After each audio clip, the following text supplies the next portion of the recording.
এই ভিডিওটা বানানো হয়েছে শুধুমাত্র আপনাদের এন্টারটেনমেন্টের জন্য, কেউ সিরিয়াস ভাবে নেবেন না। এই ভিডিওটা থেকে বাচ্চারা দূরে থেকো, আর বয়স্করা এই ভিডিওটা দেখবে না কিন্তু।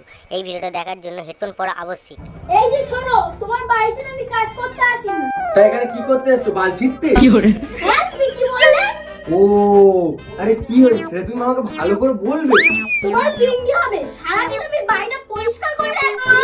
আরে এগুলো তো সব তোমারই কাজ আছে, এগুলো তো তোমাকেই করতে হবে। তুমি করবে না তো কি খাটের উপর সারাদিন শুয়ে থাকবে? এগুলো তো আমি সব একাই করছি, আর তোমার যে বুড়ো দাদু খুব জ্বালায়। আরে ও আবার তোমার কি করলো? ও তো উঠতেই পারে না। তুমি দেখেছো ওই বুড়োটা যেখানে সেখানে রেখে রেখে দিচ্ছে। আরে ও তো বুড়ো মানুষ, ও তো কোনোদিন হাগে না। তোমার নিশ্চয় দেখার কোনো ভুল হচ্ছে। ও আমি তো চোখে দেখতে পাই না, আর একটি হয়ে গেছে। কি কি হয়ে গেছে? চলো চলো চলো চলো।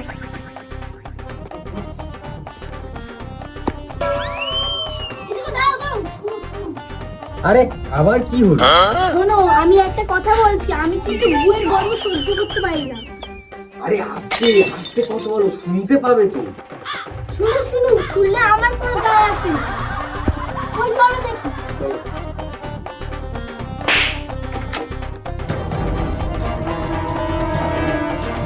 দাদু, ও দাদু, দাদু গো। হ্যাঁ, কি হয়েছে দাদু ভাই? বলছি দাদু, তুমি এসব কি করছো বাড়িতে? কেন, কি হয়েছে দাদু ভাই? আমি কি করেছি? কি করেছি? কি করেছি মানে? ভাড়া বুড়ো পুরো বাড়িটাতে একটি একটি করে হেগে রেখেছে, আর আমার বউটা খাটতে খাটতে মরেই যাচ্ছে। কি করব দাদু ভাই? আমার বয়স হয়ে যাচ্ছে, অসারে কখন বের হয়ে যাচ্ছে আমি বুঝতে পারছি না। অসারে বেরিয়ে যাচ্ছে সারা বুড়ো। এবার যদি অসারে বেরোয় না, পিছনে ছিপিয়েটে বৃদ্ধাশ্রমে পাঠিয়ে দেবো।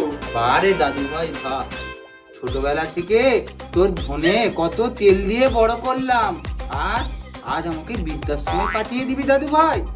দেখো দাদু, যতই তুমি ধরে তেল দিয়ে বড় করো, এবার যদি এই ঘরে হাগো না, তোমাকে একদম বাইরে ছুঁড়ে ফেলে দেবো, আর আমি এই ঘরে থাকবো।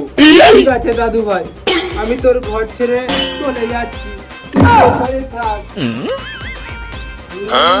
চল, চল। শোন দাদু ভাই, বারে বারে আমাকে বলিস না বৃদ্ধাশ্রমে দিয়ে আসবো। এই তুই যে ঘরটায় আছিস না, এই ঘরের যে কাগজ এখনো আমার নামে আছে। তুমি তো আমাকে ঘর বাড়ি জায়গা জমির গিনতি দিচ্ছ।